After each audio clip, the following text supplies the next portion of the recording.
સુરતમાં તુષાર ઘેલાણી આપઘાત કેસમાં હવે નવા આરોપ। ઘેલાણીની મિત્ર પૂનમ ભદૌરિયાએ કોર્ટમાં જામીન અરજી કરી।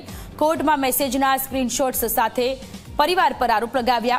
પરિવાર તરફથી તુષાર ઘેલાણીને ત્રાસ મળતો હોવાનો આરોપ લગાવ્યો છે। પરિવાર તુષાર ઘેલાણીનો માત્ર એટીએમ તરીકે ઉપયોગ કરતો હતો। ઘેલાણી પોતાના પરિવારના વર્તનથી ઘણા દુઃખી હતા। દીકરી તેમને મિસ્ટર તુષાર ઘેલાણી કહીને બોલાવતી હતી। સમગ્ર મામલે હવે વધુ સુનાવણી આવતીકાલે હાથ ધરાશે। તો સુરતના જાણીતા બિલ્ડર તુષાર ઘેલાણી આપઘાત મામલે પોલીસ તપાસમાં ચોંકાવનારા ખુલાસા સામે આવ્યા છે। એસીપી ZR દેસાઈએ આ કેસમાં ચાલી રહેલી તપાસની વિગતો આપતા જણાવ્યું કે તુષાર ઘેલાણી અને પૂનમ વચ્ચે મોટા પાયે આર્થિક વ્યવહારો થયા છે। તપાસમાં સામે આવ્યું છે કે પૂનમે છેલ્લા 6 વર્ષમાં 92 લાખ રૂપિયા જેટલો માતબર પગાર લીધો છે। એટલું જ નહીં, વ્યાજ પેટે 35 લાખ, 6 વર્ષમાં 57 લાખ રૂપિયાનો નફો પણ બતાવવામાં આવ્યો છે। ચોંકાવનારી વાત એ છે કે પૂનમના માતા પિતા અને બહેનના ખાતામાં દર મહિને 40,000 રૂપિયા પગાર પેટે જમા થતા હતા, જે કુલ મળીને અત્યાર સુધીમાં 35 લાખ રૂપિયા થાય છે। બીજી તરફ પૂનમની બહેન પ્રિયાને પોલીસ દ્વારા 3 નોટિસ આપવામાં આવી હોવા છતાં તે હજુ સુધી તપાસમાં સહયોગ આપવા હાજર થઈ નથી।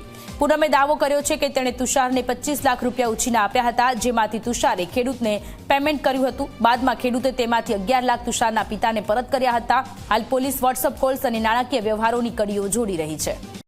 92 લાખ રૂપિયા પગાર લીધો છે 6 વર્ષમાં, જે તેમના એકાઉન્ટ શીટમાં મતલબ સ્કૂલમાં કોઈ રેકોર્ડ નથી, તેમની હાજરી બાબતે કોઈ રેકોર્ડ નથી કે તેમની જવાબદારી બાબતે કોઈપણ પ્રકારનું રેકોર્ડ સ્કૂલ તરફથી પણ અમને મળેલ નથી, તથા તેમને 35 લાખ રૂપિયા ઇન્ટરેસ્ટ પેટે લીધા છે।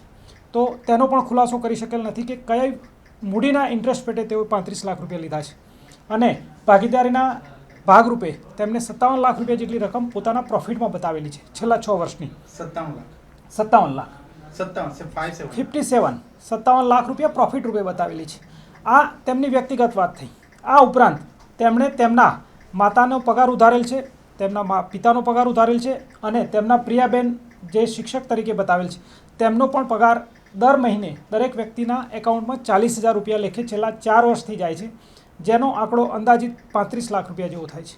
જે બાબતે પણ પ્રિયાબેન કે પૂનમબેન તરફથી કોઈપણ પ્રકારનો ખુલાસો આપવામાં આવેલ નથી।